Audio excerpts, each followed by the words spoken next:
जय हिंद दोस्तों, the KP education में आप सभी का स्वागत है। दोस्तों, बहुत आप में से बहुत सारे स्टूडेंट ने जो है ये कमेंट किया है कि आप जो मॉक टेस्ट का बुक दिखाए थे प्लेटफॉर्म का, उसको मैं मार रहा हूँ और मेरा नंबर 61, 65, 70, 55, 50 ऐसे करके आ रहा है।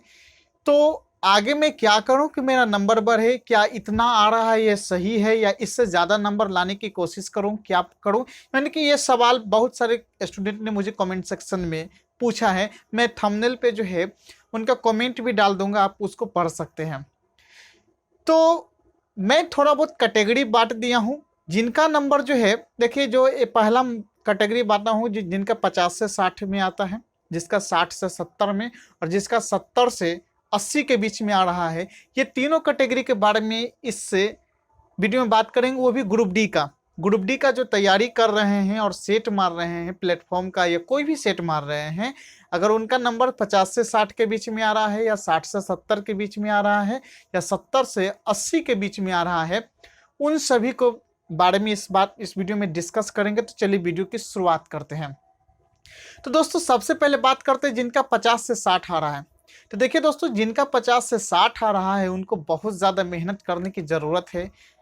आप जो है अपना जो जो चीज़ कमज़ोर है, जैसे आप जो है 50 से 60 आ रहा है, तो कुछ मैथ आपका गलत हो रहा होगा, कुछ रीजनिंग गलत हो रहा होगा, और कुछ साइंस आपका ज़रूर से ज़रूर गलत हो रहा होगा। ये मैं अपना एक्सपीरियंस के साथ बोल रहा हूँ, क्योंकि मैं जब 50 से 60 आता था, तो उस समय यही सब चीज़ गलत होता था। मैथ आपका क्लियर है, लेकिन 2-3 प्रश्न ऐसा हो रहा होगा जो आपसे नहीं बन रहा होगा। तो आप क्या कीजिए कि आप जो है प्रीवियस ईयर जो क्वेश्चन पूछा गया है ग्रुप डी, एनटीपीसी तो अभी नहीं, एनटीपीसी बहुत CBT-1 बहुत हल्का प्रश्न पूछा है। आप ग्रुप डी, ALP, RPF, ये सभी जो एग्जाम हुआ है, आप उसका प्रीवियस ईयर पेपर जो है मैथ का बनाइए। आपका मैथ क्लियर हो जाएगा अगर आपका बेसिक पढ़ लिए हैं तो। कारण है कि अब बेसिक पढ़ने का समय नहीं, अब सिर्फ सेट प्रैक्टिस और प्रीवियस ईयर क्वेश्चन बनाने का समय है।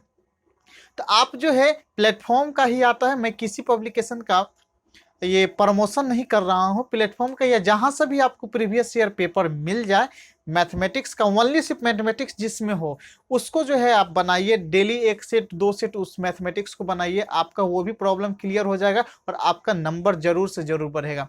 रही बात रीजनिंग के लिए, तो रीजनिंग में भी वही चीज़ कीजिए, आप प्रीवियस ईयर पेपर सिर्फ और सिर्फ ग्रुप डी के लिए, ग्रुप डी का प्रीवियस ईयर पेपर बनाइए। देखिए, रीजनिंग में सिर्फ और सिर्फ ग्रुप डी का, और मैथमेटिक्स में ग्रुप डी, ALP, टेक्नीशियन, ये जितना भी पूछा गया है रेलवे में, इधर जो ऑनलाइन जब से एग्जाम हुआ तब से आप वो पूरा बनाइए, आपका डेफिनेटली नंबर बढ़ेगा। रही बात जीके जीएस की, तो आप साइंस पढ़िए, आप SPD से साइंस पढ़िए, लुसेंट से साइंस पढ़िए। मैं स्पेशल वीडियो बना दिया हूं कि आप जो है साइंस कहां से पढ़ सकते हैं। अगर आपने उसको नहीं देखा है तो आई बटन में लिंक दे दूंगा, और वहां पर जाके आप देख सकते हैं, या मैं डिस्क्रिप्शन में भी लिंक दे दूंगा, वहां से भी जाकर देख सकते हैं।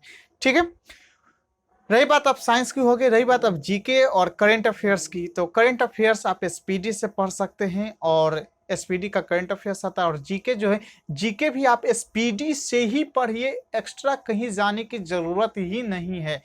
लुसेंट आपको नहीं पढ़ने का मन कर रहा है, लुसेंट का आप सिर्फ और सिर्फ विविध पढ़ लीजिए, और टोटल का टोटल SPD से जीके पढ़ लीजिए। आपका जो है सिलेक्शन 100% होगा, मैं श्योरिटी के साथ कर रहा हूँ। अगर आपको नंबर बढ़ाना है, आप इतना चीज जो है 2 से 3 सप्ताह करके देखिए, और उसके बाद सेट मारिए, रोजाना सेट मारिए, देखिए आपका कैसे नंबर बढ़ रहा है। अब बात करते हैं जिनका 60 से 70 के बीच में आ रहा था। देखिए दोस्त, आप जो है एक अच्छे लेवल में है, आपको थोड़ा सा पुश करने की जरूरत है। आप किसी भी जोन में हैं, सेफ स्कोर तभी हो सकता है जब आपका रॉ मार्क्स 70 से 75 के बीच में आ रहा होगा। क्यों? क्योंकि हमें नौकरी लेनी है, कोई कट ऑफ क्लियर नहीं करना है। हमें नौकरी लेनी है, कोई कट ऑफ, मैं दोबारा कह रहा हूं कि हमें नौकरी लेनी है, कट ऑफ क्लियर नहीं करना है। कट ऑफ 65 जाए, 62 जाए, 50 जाए, 55 जाए, उससे हमको कोई फर्क नहीं पड़ता है। मुझे 70 से 75 नंबर रॉ मार्क्स लाना है, तो ये लाना है, ये माइंड में बैठा कर चलिए। अगर ये माइंड में बैठा कर चलिए तो कम से कम 70 से 75 के बीच में, तो 70, 71, 72 आ जाएगा, तो नॉर्मलाइज करके 10 नंबर बढ़ भी जाएगा, तो आपको टेंशन फ्री रहिएगा। अगर आपको टेंशन फ्री रहना है तो कम से कम 70 से 75 के बीच में नंबर लाना है। अब बात करते हैं कि कैसे लाया जाए। तो देखिए अगर आपका 60 से 70 के बीच में नंबर आया तो आपका मैथ और रीजनिंग तो ठीक ठाक जा रहा है, आपका हो सकता है साइंस कमजोर। आप अपने मॉक टेस्ट को एनालाइज कीजिए, एनालिसिस कीजिए कि कौन कौन सा क्वेश्चन गलत हो रहा है। अगर जीके में गलत हो रहा है तो एसपीडी पढ़िए, एसपीडी से नहीं हो रहा तो लुसेंट पढ़िए, लेकिन कवर कीजिए, अभी ही कवर कीजिए, अभी ही समय है। एग्जाम के समय नहीं कुछ मिलता है, एग्जाम के समय आप पढ़ नहीं पाइएगा, तो अभी ही कवर कीजिए, एसपीडी पूरा कवर कीजिए, एसपीडी 4 बार 5 बार पढ़ लीजिए। एसपीडी का करंट अफेयर्स डेली का 1 घंटा कर दीजिए उसको पढ़ने के। एसपीडी करंट अफेयर्स डेली 1 घंटा दीजिए, आपका निश्चित तौर पे सब चीज क्लियर होगा, आपका नंबर निश्चित तौर पे बनेगा। अगर उससे भी नहीं हो रहा, मैथ भी अगर थोड़ा बहुत गलत हो रहा है तो आप प्रीवियस ईयर पेपर में जैसे 60 से 50 से 70 वालों के लिए बताया कि आप प्रीवियस ईयर पेपर बनाइए मैथमेटिक्स का, वैसे ही आप कीजिए। अगर आपका कोई कॉन्सेप्ट क्लियर नहीं हो रहा था, यूट्यूब पर वीडियो देखिए, अगर उससे भी नहीं हो रहा था आप मुझे कमेंट सेक्शन बताइए, मैं सजेस्ट करूंगा कि आपको किस टीचर का टॉपिक मैथ में किस टॉपिक से पढ़ना है, कौन सा टॉपिक किस टीचर से पढ़ना है। अब जो बात आती है जिनका 70 से 80 के बीच में आ रहा है, तो वो देखिए आप जो है यही लेवल को मेंटेन रखिए, आपको ज़्यादा कुछ करने की जरूरत नहीं है। डेली का सेट मारते रहिए और मैथमेटिक्स प्रैक्टिस करते रहिए, जीके जीएस पढ़ते रहिए, उससे ज़्यादा आपको अब करने की जरूरत नहीं है। अब बात करते हैं कि मेरा कितना नंबर आता है सेट में, तो मैं दिखा रहा हूँ मेरा कितना नंबर आता है। देखिए मैं कुछ भी छिपाऊंगा नहीं। देखिए मैं जब फर्स्ट डे मारा था तो मेरा 57 नंबर आया था, ठीक है। उसके बाद मैंने एनालाइज किया, क्योंकि कोई भी सेट आप मारिएगा तो कम नंबर पहले आएगा ही आएगा। तो फर्स्ट डे मारा 57 नंबर आया। जब मैं सेकेंड डे मारा तो सेकेंड मॉक टेस्ट में मेरा नंबर आया 66 के लगभग आया था। देखिए मेरा 66 नंबर आया था सेकेंड मॉक टेस्ट में। 66 है। यहाँ पर देखिए, यहाँ पर भी आप देख सकते हैं कि कितना सही हुआ था कितना गलत हुआ था, ये सभी चीज़ देख सकते हैं, ठीक है। तो यहाँ पर जो है 66 आया था नंबर सेकेंड मॉक टेस्ट में। उसके बाद थर्ड मॉक टेस्ट में मेरा नंबर आया था 71। देखिए धीरे धीरे देखिए बढ़ रहा है। इसका बढ़ने का कारण ये है कि मैं इसके ऊपर वर्क कर रहा हूँ कि जो मेरा गलत हो रहा है, जो मेरा टॉपिक नहीं आ रहा है, उस टॉपिक में को मैं बना रहा हूँ, उस टॉपिक को मैं कवर कर रहा हूँ, इसलिए मेरा नंबर बढ़ रहा है।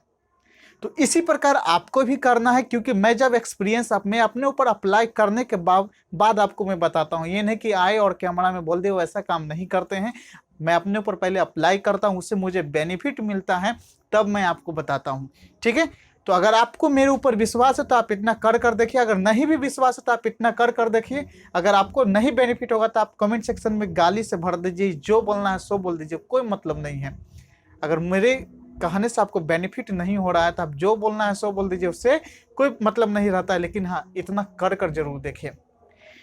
तो मैं आशा करता हूं आपको सभी चीज़ समझ में आ गई होगी। अगर आपको कोई भी डाउट है ग्रुप डी एग्जाम से रिलेटेड या किसी भी एग्जाम से रिलेटेड, वन डे एग्जाम हो जिसमें मैथ साइंस जीके जैसे पूछ रहा है, तो आप मुझे कमेंट सेक्शन में लिख सकते हैं, मैं स्पेशल वीडियो आपको बनाकर प्रोवाइड करूंगा, ठीक है। तो चलिए फिर मिलते हैं नेक्स्ट वीडियो में। जय हिंद। हाँ, अगर वीडियो अच्छा लगा तो लाइक कर दीजिएगा और चैनल को सब्सक्राइब कर लीजिएगा, क्योंकि मैं यूट्यूब पर वीडियो बनाता हूँ आपके लिए, और मेरा मजबूरी है कि वीडियो बनाना, मेरा कोई इनकम सोर्स नहीं है। तो यूट्यूब अभी तक पैसा भी नहीं दिया है, और मोनेटाइजेशन हो गया है लेकिन $100 पूरा नहीं है, तो फर्स्ट पेमेंट आया नहीं है। तो मैं आपसे रिक्वेस्ट करता हूँ कि जल्दी से जल्दी इतना मेरा चैनल को ग्रो करवाइए कि जल्दी जल्दी मेरा $100 पूर जाए। और आप में से भी कुछ ऐसे भाई हैं, कुछ ऐसे दोस्त हैं जिनको मैं अपने चैनल पे बुला सकूं, पढ़वा सकूं, मतलब अपने चैनल पे जॉब दे सकूं या साथ मिलकर काम कर सके, ऐसा मौका दें आपको, तो मेरे चैनल को भी सपोर्ट कीजिए। तो चलिए फिर मिलते हैं नेक्स्ट वीडियो में। जय हिंद।